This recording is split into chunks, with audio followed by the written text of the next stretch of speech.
nila at dala ng una, marami talagang basura, maraming natambak for so many weeks and days sa lungsod. O dahil doon, lalong dumami yung basura sa ating mga kalsada. Kaya tayo nagkaroon ng garbage crisis. But immediately when I was received or officially informed about the situation, nakiusap po ko sa Lionel na kung po pwede, tulungan tayo hakutin, mabawasan man lang, maibsan man lamang yung inirereklamo ng taong bayan na mga basura sa kalsada. Naging Smoky Mountain na lahat yata ng major thoroughfares ng Manila. Buti naman, sabi ko sa Lionel, for old time's sake, total, ang Lionel naman nagsimula sa Manila since 1992. Sila'y malaki ng kumpanya ngayon, sa iba't ibang syudad na pwede sila kumukolekta. Hindi sila nabayaran, 8 buwan, hindi nila kinaya, yung pinalit, hindi rin kinaya, hindi rin nabayaran. Amounting to total, for Lionel, 561, at saka Metroway sa Capileco naman, ay umabot po ng 950 million pesos. But on that day, 2 p.m., napapayag ko naman at nag-umpisa nang hakutin ang basura. With that, unti-unti nakita ng ating mga kababayan na yung imposible ay posible pala. Salamat sa Diyos. Salamat sa Lionel. Salamat sa MMDA. And of course, salamat sa MDRRMO, MTPB, DPS, at sa aming mga empleyado ng lungsod ng Maynila. And the following day, through the inaugural session, ako po ay naglathala ng katayuan. Gusto ko pong malinaw sa ating mga puso't damdamin yon para hindi mapapahiran ng kung anumang espekulasyon. Excuse me. Na ito ay yung sitwasyon ng Maynila. At naalaman nyo na rin na marami mga individual nung mga nagdaang panahon na kaliwat kanan ang cash advances na ginawa. Despite na alam naman nila na maraming bayarin ang lungsod. At isa na nga doon nabanggit ay yung ating mga problema sa basura o bayarin sa basura. Gamot. Kaya po walang gamot sa ospital ngayon, ha? Naku, sana po wag po kayo magkasakit. Wala pong halos gamot ngayon sa ospital, walang gamot sa health center. At yung mga allowance ng senior citizen, allowance ng mga estudyante, hindi rin nabibigay. Kaliwat kanan ng bale ng mga taong yun, nagkabali-bali ang buto ng kaban ng bayan. Yun ay inilathala ko para alam nyo lamang po for purposes of transparency kung saan ako magsisimula. Not to put blame but to move on. Ito, sinimula natin negative 10.2 billion piso. Now, we'll continue to maghanap tayo ng pamamaraan. On the same day, through the leadership of Vice Mayor Chi Atienza, the city, based on my request, to be declared under the state of health emergency. Thank you very much sa mga kusihal ng Maynila at kay Vice Mayor Chi Atienza. Naideklara na po na nasa state of the city, state of the health emergency ang lungsod. At dahil dyan, mas marami tayong mga posibleng resources o lumalawak ang kapangyarihan natin upang matugunan, makumpronta kaagad yung maaring idulot na masama sa kalusugan ng lahat ng tao. When I say lahat ng tao, ang issue ng basura ay issue to ng mahirap, middle class at mayaman. Bata, katamtaman ng edad, gusto ang gulang at matanda. Mayaman o mahirap, pwede magkasakit dahil sa posibleng idulot ng mga nakatambak na basura. So, now, Yorme, Biyernes ngayon, Lunes po at Martes yung ikinukwento ninyo. Kamusta po ang sitwasyon ng basura sa Maynila? Mga kababayan, bukas po ay Sabado at Linggo, hindi pa rin po titigil ang ating pagkolekta ng basura sa kalsada. At sa ngayon po, at least masasabi ko mga 70% na ng malaki nating problema sa basura at kadugyutan ng Maynila ay naresolba na natin. So sa Lunes, abangan po ninyo kung ano magiging update natin sa garbage crisis ng ating lungsod. I-update ko po kayo ulit sa Lunes. Alam kong interesado kayo dyan dahil concern talaga yan ang ating mga mamamayan. So regularly update namin kayo sa sitwasyon na yan. Pangalawa, maraming salamat kay Vice Mayor Chi Atienza at siyempre sa ating mga konsehal. Bagamat wala po tayong pera, mapapansin po ninyo, no? Bagamat I am now operating at negative 10.2 billion of commercial obligation. Lilinawin ko kasi ayoko naman na nagmamalinis. Kasi ako pinagsalitaan ng mga kalaban sa politika na nangutang ka rin naman Hindi ko naman yung pinagkaila. Alam ng taong bayan niya noong panahon ng pandemya. Ginamit natin yan sa gamot, ginamit natin yan sa eskwelahan, sa pabahay, sa pagkain, and so on. At nakaraos tayo. Salamat naman sa Diyos. At alam ng mga taga Maynila yan, bagamat kaliwat kanan ng paninira sa atin, nagdesisyon naman ng taong bayan. So that's water under the bridge. Anong kaibahan nitong commercial obligation? Ibig sabihin, yung ginawa nating utang ay meron pong takdang babayaran yon under Mandanas ruling. Mandanas ruling nagsasaad, para sa mas madali lang maintindihan ng tao, nagbibigay karagdagan share sa national tax allotment. At ang numero po niyan, ganito po, no? Variation ng numero niyan, dati wala ang Mandanas ruling, 4.8 to 4.9 billion ang nakokolekta ng lungsod. Dahil sa Mandanas ruling, nadagdagan tayo ng 1.2. At 4.8 nagtatrabaho ang lungsod, umo-operate ang lungsod. Kung nagdagdagan ng 1.2, yun yung binanda para ipagawa yung mga pagawain bayan noong panahon ng pandemya, ospital noong panahon ng pandemya, yung gamot at pagkain, and so on and so forth. So, ibig sabihin, ang commercial obligation o bayarin, ito yung daily operation ng city. Sweldo ng taong bayan, sweldo ng mga empleyado ng lungsod, mga bilihin, gamot, and so on and so forth. So, ibig sabihin, talaga may pagkukunan. Ang tanong lang naman ng mga, nakikita ko po yung mga comment ninyo, no? Kung hindi nabayaran yung commercial obligation, nasaan yung pera? Ay, pinakita ko naman sa inyo yung mga personalidad na nag-cash advance even to the point. May nagkukwento nga, ang tindi nito, one day lang, 130 million ang cash advance. May 9 na. Totoo naman po nangyari yun. Hindi naman po pwede kailangan, may mga cheque po yan May mga pumipirma at may naglalabas ng pera. Kasi ang Land Bank naman at DBP, hindi naman pwede maglabas ng pera on their own, kundi otorisado ng pamahalang lungsod ng Maynila at kundi banded officer at kung hindi empleyado ng lungsod. Yan lang po yan. Kaya lang po kasi empleyado. Walang sisiyan, walang turuan. Kung may sino may kapabayaan, hayaan ninyo. Sisiyasatin ko yan. Pati yung mga barangay official na nakasapakat kung bakit lumobo yung mga JO na yan. For the meantime, bibigyan ko po yan ng panahon sa pagdating ng araw. For the meantime, harapin ko muna yung problema ng taong bayan. So, dahil dyan, bagamat ganun ang sitwasyon natin, minabuti ko na mabigyan ng luwag, lalo na yung mga inabuso na taxpayer sa Maynila. Mga negosyante, nagbabayad ng amilyar. Alam ko, marami sa inyo, nagme-message sa akin, na tinira kayo sa business permit, tinira kayo sa zoning, tinira kayo sa amilyar, sa assessment. Ngayon po alam ko na. At yung ibang tao, mukhang matutuntun namin. Bibigyan ko rin ng panahon yan. Meron silang liability. So to correct at bigyan, hindi naman yan kasalanan ng taxpayer. Kasalanan yan ng mga abusadong taong gobyerno. Para mabura yun, at hindi na sila habulin ng pamahalaan at ma-penalize sila na ma-penalize. Dahil mali ang simula, mali rin po ang katapusan. Ngayon, binibigyan ko po kayo ng tamang pagkakataon na itama yung maling ginawa.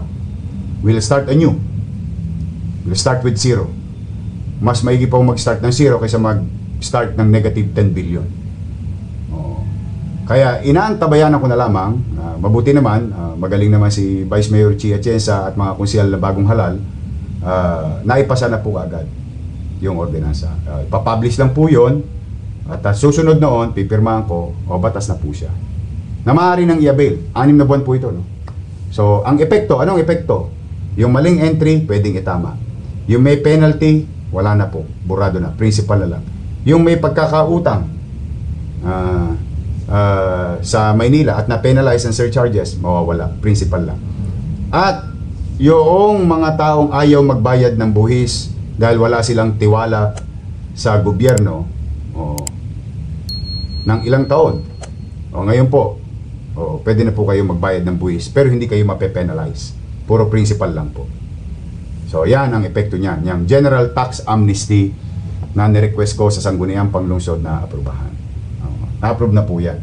So hintayin lang natin yung recall this pagkatapos ng publication. So yan po naganap ng Lunes at Martes, at kasabay din yan nag-oath taking sa akin si Vice Mayor at mga konsihal na ang ating lungsod. Nung Lunes din yan, no? Nung pagkayari ko nung ayan sila lahat.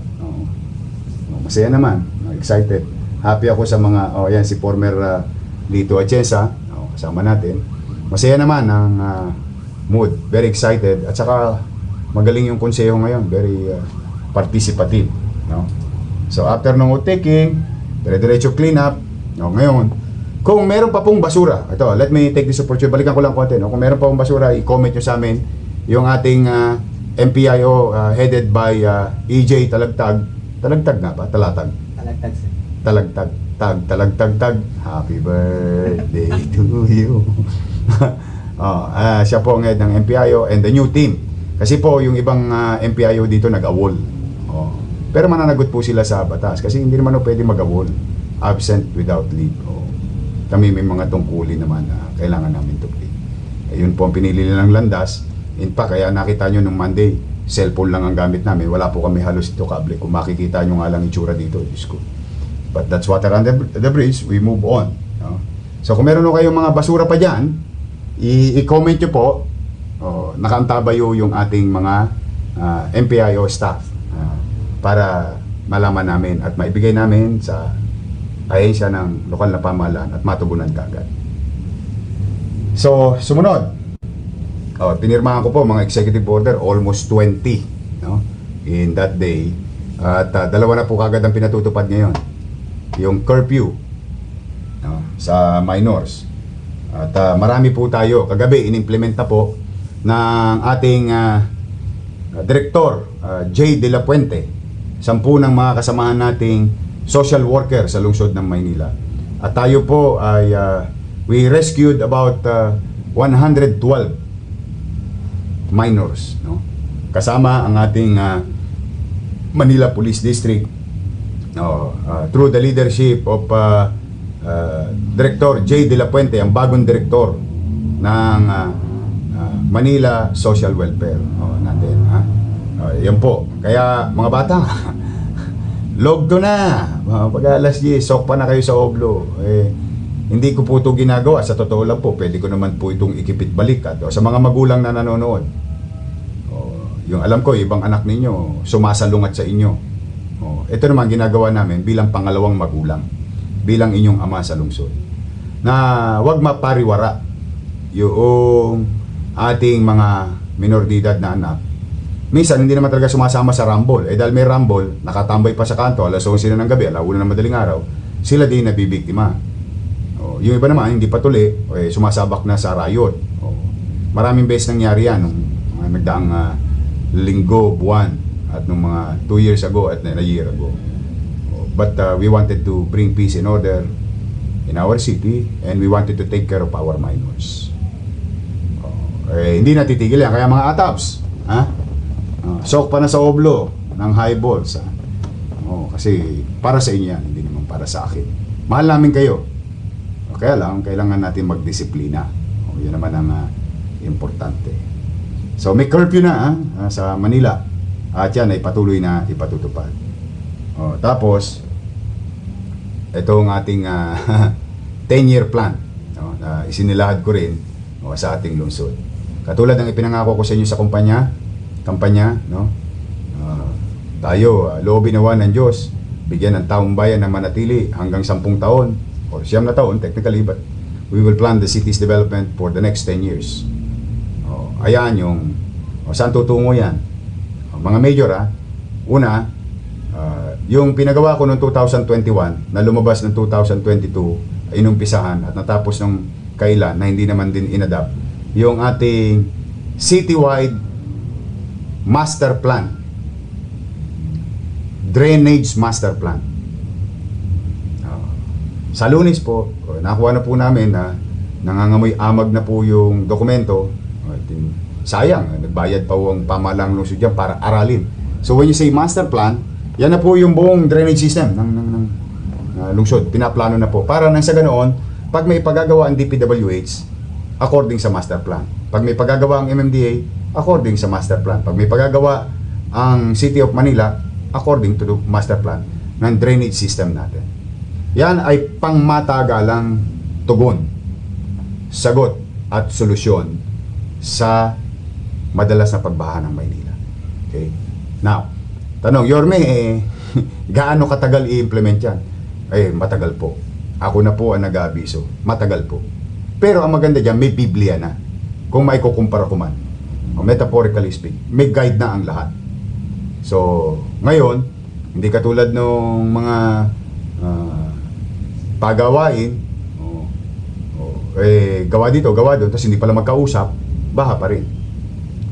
Yorme, anong mangyayari ngayon sa baha sa Maynila? We will try to maintain our drainage system. In fact, isa sa iyo ko na ipinatupad ang major declogging program ng city government at barangay. Binigyan ko, kinausap ko ang ating mga barangay chairman sa zone president ng 100 zone na chairman sa lungsod ng Maynila ng isang araw na ang direktiba at magi-start July 5. No? July 5, simultaneous every week. Hindi lang po sa July 5 start lang po July 5. Every week thereafter na kailangan mag-declog tayo ng ating mga drainage system. Yun po yung band-aid solution. Yung master plan and development of our drainage system based on master plan, whether it is funded by DPWH, funded by MMDA, funded by city government, isa ang direksyon. May direksyon na. May pupuntahan na ang gastusin o perang gagamitin patungkol sa development ng ating drainage system. Nanginayang lang ako sa panahon kasi 2021 pa ho yan at 2022 kinomission. But anyway, that's water under the bridge again. Now we will revive. We will pursue. That's the permanent solution for the next generation. So lahat ng gagawin natin ngayon, sana pakinabangan ang salin lahi natin. For the meantime, tayo mga nangabuhay ngayon, tayo yung may mga pagkakataon ngayon na baguhin, unti-unti natin babaguhin. At yung pang-araw-araw, at alam naman natin, madalas ang pag-ulan sa ating bansa, sa syudad, yun ang aking tutugunan araw-araw. Kasama ang barangayan. Okay? Mangyari noon, nako, ito na naman. Muntik po tayo maputulan ng kuryente. Tubig, at saka internet. Good thing, through Chief of Staff Cesar Chavez, called for the meeting with the telcos. Kasi kaya namin sila pinatawag dahil yung hinuhukay nila mga kalsada o mga poste, yung alambre, yung spaghetti wire, kasi may executive order din po ko na linisin yung dati ko nang ginagawa, yung binabundling, tinatanggal o para gumaang yung load ng poste para wag na maulit nung nangyari nung nakaraang taon, yung nangyari sa Binondo. Baka mamaya may masawi pang buhay. Dali namang gawin yun. We coordinated with all the telcos, whether ISP, yung Kuryente, Tubig, PLDT, Meralco, and so on and so forth. Fortunately, through the initiative of Chief of Staff Cesar Chavez, nataon naman, dumating sa akin yung bill, 133 million. Immediately before I started the official purpose of the meeting, nagano ko, sabi ko kung po pwede, sana naman mapapatawad muna tayo. Kasi meron na po tayong, pamilyar po kayo dito sa mga tahanan ninyo. Tingin ko madalas din mangyari sa inyo to. Notice of disconnection. Sad to say. Pero sabi ko doon sa mga Kuryente, Tubig, Manila Water, Maynilad, ISP, sabi ko, bigyan nyo naman ako ng 2 buwan palugit. Magbabayad kami, hindi ko pangakong buo, magbabayad kami. Kasi talagang, tapos nagkasunog-sunog pa, nagkasunog sa Sampaloc, 2 beses, nagkasunog sa Barangay 106, ngayon po may sunog na naman sa Tambunting. Siyempre, sabay-sabay yan. Kaya sabi naman nila, sumagot naman no kagad. UDM, mga ospital, mga health center, pumanatag na kayo, mga eskwelahan. hindi tayo mapuputulan ng kuryente at tubig. But I have to pay. I have to pay. But pinayagan po tayo, pinagbigyan po tayo. Ayan po sila kasama ko. Pumayag naman. At mag-umpisa na rin ang paglilinis sa ating mga kawad ng kuryente. Isang issue po doon ay na madalas sila manakawan ng kuryente. Majumperan. Sabi ko, tutulungan namin kayo. So, yan po yung unang meeting naman namin na sumunod, yung Perth City Disaster Risk Reduction and Management Council. Ito naman paghahanda. Kasi nagtatag-ulan na naman. So, kinausap ko si Director Arnel Angeles at saka si Jay De La Puente ng ating MDSW at 10 ng ating mga kasamaan na members ng City Disaster Risk Reduction Council, no? Naghahanda na po kami, naggagayak po kami ng ating mga pasilidad, pagkain, kung sakali may mangyaring aberya sa pagpasok nitong panahon ng tag-ulan. Pati mga pasilidad, pinalinis ko na. Sabi ko nga doon sa kanila, kako, yung Delpan natin, para naging O-switch. Dahil may nakita ko mga video ng mga matatanda, nakahubad, mga echas, sorry excuse me sa mga kumakain. I don't want to be graphic, but let's call it spade a spade. Wiwi, echas, nagkalat, nakahubad, so halo-halo. Hindi po yun center for mentally challenged individual, unwanted individual. May mga ahensya po ng at pasilidad ang pamahalang lungsod at pamahalang nasyonal, doon po sila dapat kasi kailangan may handa itong ating mga pasilidad na to dahil pag may aberya, magagamit po yan kaagad ng tao para may ilikas natin at maiwasan maaari magdulot ng magbuhis ang buhay ang iba natin mga kababayan. Mas madali na yung sabi nga na yung kasabihan, daig ng maagap ang masipat. Inaagapan natin. So, hopefully, ang ating mga barangay ay sumunod sa ating declogging, sa ating curfew, at, nako, mga kamote, kamote rider,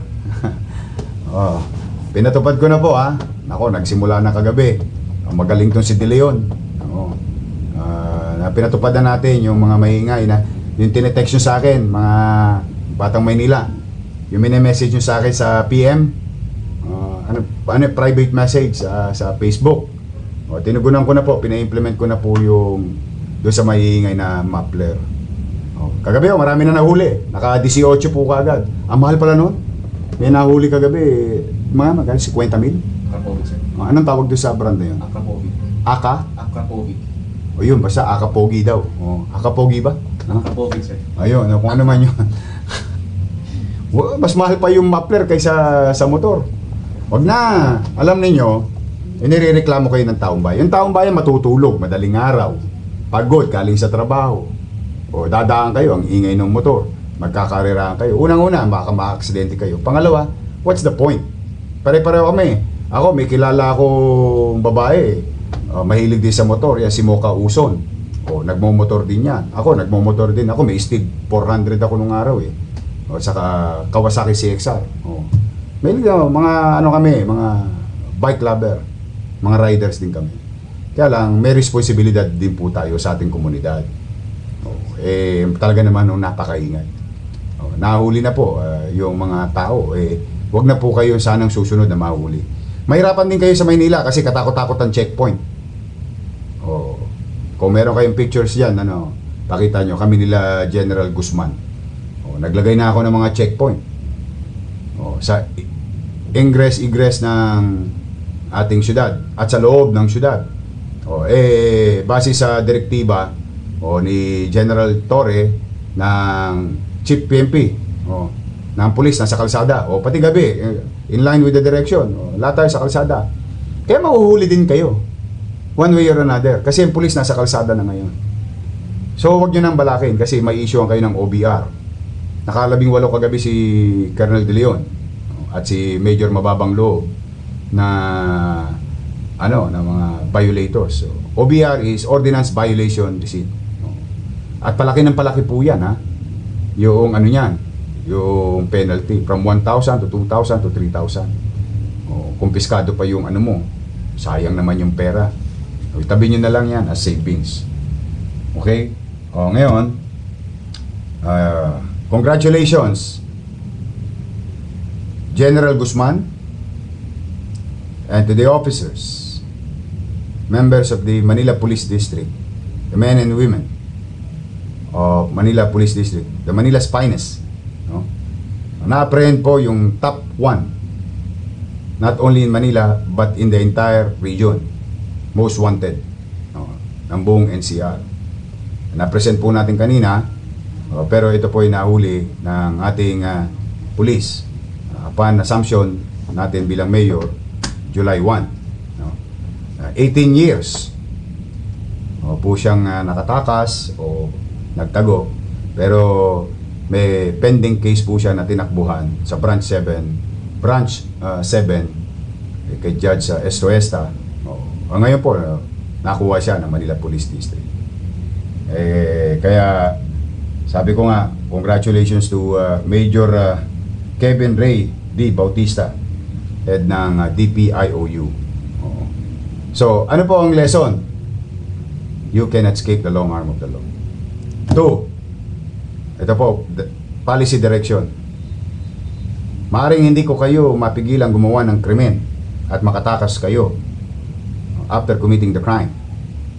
But once ginawa nyo sa Maynila, tatalupan po namin ang buong bansa. Mahanap lang namin kayo at makapagbigay ng hustisya sa inyong mga biktima. At ang biling ko, makuha kayo ng buhay hanggat kaya para kayo ay sumite sa husgado. Kami, tagapagpatupad, we will enforce, but we will let the judicial system run its natural course. Kung kayo'y nagsala, may kasala o wala. So when you do it in Manila, ang ikamamatay po ninyo, puyat. Dahil hindi kayo makakatulog ng mahimbing. So better not do it here. Or the most that you can do, if you can, magbagong buhay na kayo. Basta ang commitment namin sa mga taga Maynila is makapamuhay ng panatag ang mga taga lungsod at mga dumadako dito sa lungsod ng Maynila. So congratulations MPD General Guzman, at saka kay Police Major Kevin Ray. Ngayon ito yung nag-viral naman, yung lagi nagba-viral. Nung di ako nung mayor kami nung una, may mga ganyan na po napabalita. Kinalawit po namin lahat yan. Natahimik ng matagal ang Arten. Nung di na po tayo nagbalikan, lumala pa hanggang sa umabot sa Senado. Even the Senate napansin na kapabayaan sa Arten, yung mga tolongges yan. Ngayon pinahanap ko na sa mga pulis. Ngayon gagamitin kong pagkakataon nito sa mga na biktima ng nakaraang buwan, taon, at nung nakaraang pang isang taon, at kayo may dashboard recording ng mga suspect at willing kayong mag-complain, ibigay nyo sa amin yung video. Pinahanap ko na po sila lahat sa police. So mangyari, kung isipin nyo, hindi, last year pa yun hindi pa, pwede pa yun. Basta nakita nyo doon sa dashcam ninyo na yung suspect at kayo ang biktima, yung file complaint, hahanapin namin sila. Nahuli man ang hustisya, better late than sorry. I don't know if that's applicable in this case. Maigi na, basta maibigay namin ang hustisya sa inyo. Yun ang. At ngayon, moving forward, mga tolongges, miskerda na kayo yan. Andito na ako. May gobyerno na sa Maynila. Huwag nyo nang balakin. Bakit? Tingnan ninyo. Ito naman nadali natin yung mga nagsiga-sigaan sa Arten. Kanina.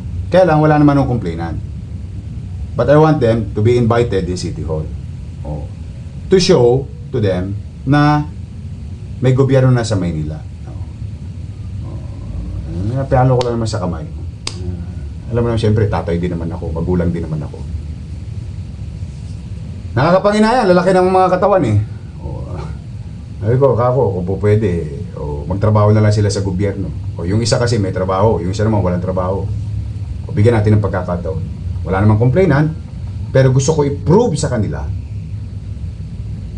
at iparamdam sa taong bayan na hindi natutulog ang gobyerno ng Maynila at hindi lumilimot. So, kaya nandiyan sila kanina, sinama ko naman yung mga magulang. Sinama ko naman yung mga magulang. I hope that will be a very good lesson for them. Ngayong araw na ito ay Pasko. Pero hindi araw-araw Pasko. Kaya, bago na kayo. Ha? Ngayon, kung gusto niya talaga, tinawag ko si Director Kenneth Amorao kung po pwede, gawin siya sa DPS. Ganda ng katawan sa kakapanghinayang. Nagawa ko na po yan dati. Baka may nagtatanong, Yorme, may kasalanan. Kaya wala naman ng complainant. Pero nandiyan yan nakita yung mga pagmumukha nila. Hindi naman siguro masamang pagsabihan ko sila, as mangyari, give them a second chance until wala namang complainant. Pero pag meron, problema na nila yun. They'll be charged. Saka alam naman namin kung saan sila nakatira. Kita nyo nga po, isang taon na halos nakakalipas o ilang buwan na nakakalipas. Ba't nakuha namin? In a matter of what? 4 days. Nakuha naman. Makukuha namin ulit yun. Kung may complaint. But for the meantime, yung dating ginawa ko, naalala ninyo, yung mga matatagalan natin followers sa Facebook. Siguro, ano nyo to. Yung mga Solvent Boys sa Espanya, saka Solvent Boys sa Recto. Di ba? O ngayon, malalaki na yung mga bata. Maayos ang buhay. Binigyan natin ng pagkakataon maging bahagi ng gobyerno. Tinanggal lang sila nung nawala nung tatakbo na ako. Pero anyway, naging okay ang buhay nila. So why not? But be aware, and I hope that will be the stern warning sa mga nanonood na iba dyan. Huwag na kayo magbabalak sa atin. Pero kung gusto nyo kami subukin, call naman. Walang problema. Handaan nyo lang katawan ninyo. Pero para hindi naman tayo mantong sa ganun, magkusang disiplina na tayo. So, yun. So far, no? Yung mga nangyari. May nakalimutan ba ako, EJ? Mga major event? Wala naman? Ano ko na, halos lahat, no? Generally. Tulog na lang. Tulog na lang. Kulang ka na sa tulog. Pag maintindihan niya yung walang tulog. Ang masama yung walang gising.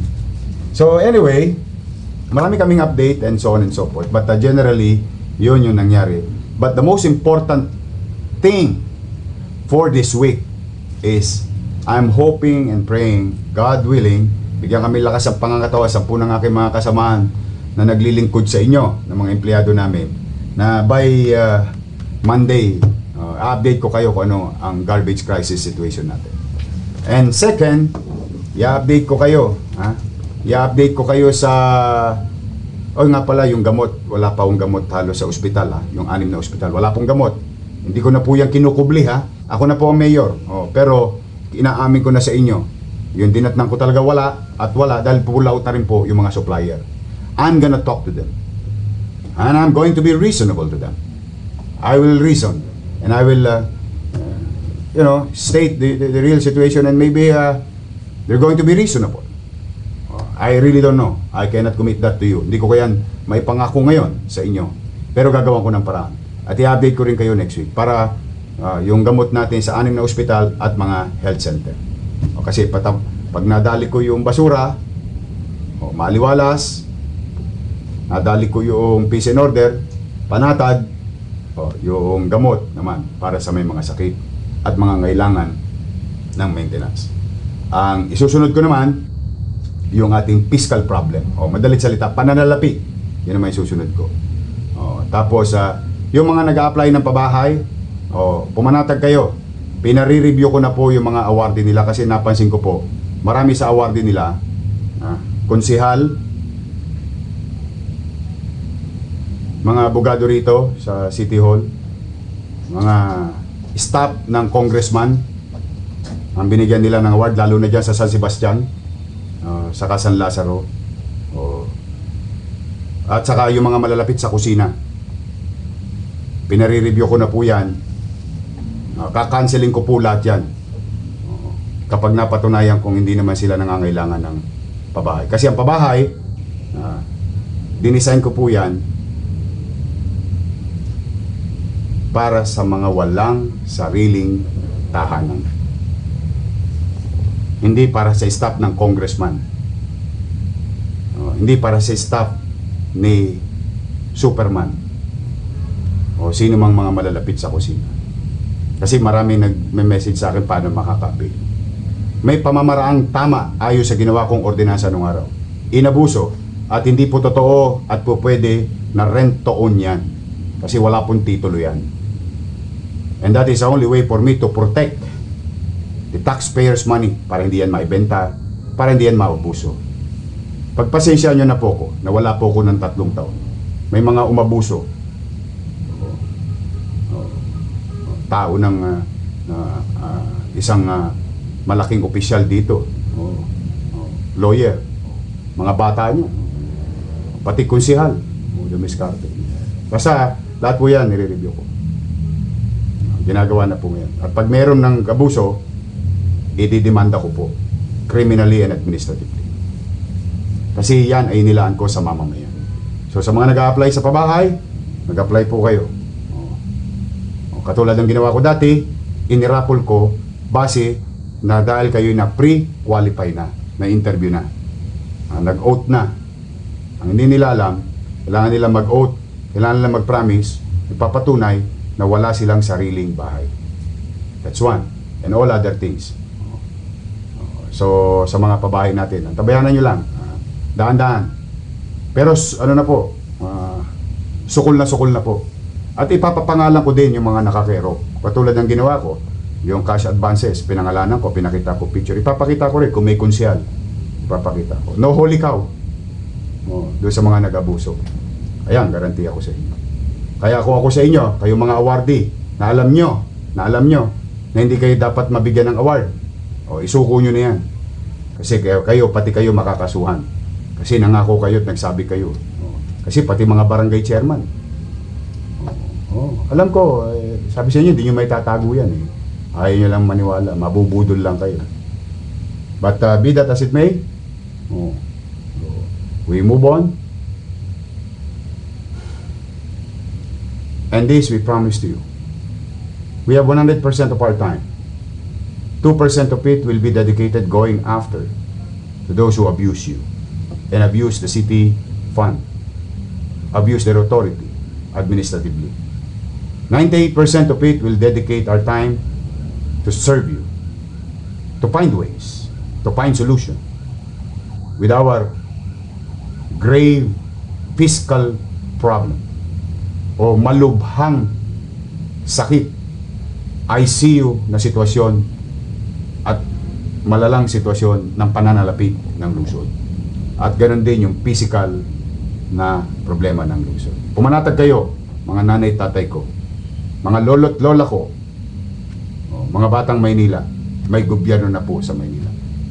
And I'll do my best to do it every day, every single day. Wala akong sasayanging oras na at panahon sa pagkakataong ibinigay nyo sa akin bilang alkalde.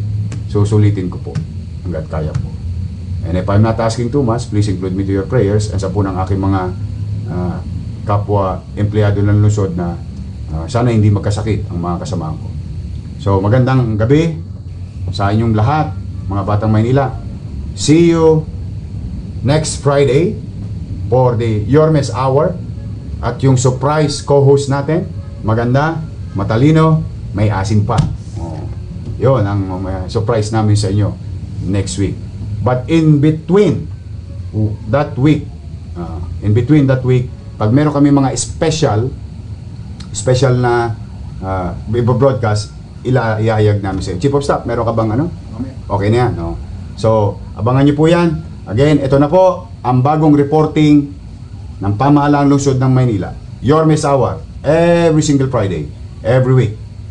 Mag-i-start lagi after office hour. Minsan 5 o'clock, minsan 5:30, minsan 6 o'clock. Pero kung di pa rin kami tapos sa trabaho, baka gabi pa rin. But every Friday, I will see you. Mag-iingat po kayo. Again, ulitin ko, buong kababaang loob. Humingi ako ng tulong sa inyo, mga batang Maynila, mga kababayan ko. I cannot do it alone. I need you. We have to come together to make Manila great again. Pagpalain nawa kayo ng Pong May Kapal. Maraming salamat po. Manila, God first. Thank you.